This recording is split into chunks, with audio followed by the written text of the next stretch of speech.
There is new data showing an alarming increase in gang membership and activity across Georgia. Take a look.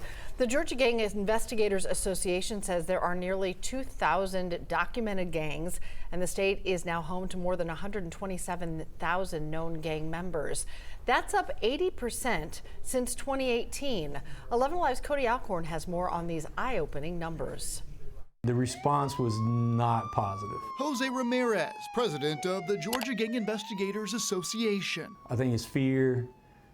They don't want to accept it. Sometimes it's a lack of knowledge. However, the association's work continues. That focus primarily on prevention, intervention, gang recognition training. Ramirez says while the number of gang members has spiked, we're not saying that criminal gang activity has increased, by no means. The association survey finding gangs being linked to a majority of the violence. Overall, across the state of Georgia, 65% of crime gangs are responsible for. When it comes to recruiting, some gang members are keeping it in the family. We're talking about generational gang members. That's a heck of a challenge that we have. Also, the music industry. The glamorization of the gang lifestyle. Which he says is a lie. Or disguise about love and acceptance. And that's what these kids are looking for. When in reality, it simply leads to death or imprisonment.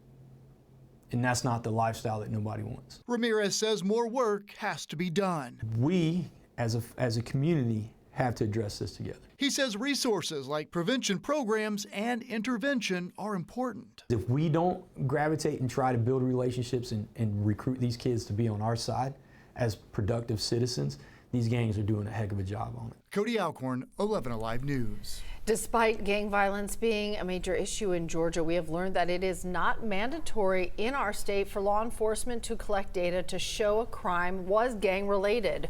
Ramirez says legislators have to recognize the issue and help law enforcement curb what they call an alarming trend.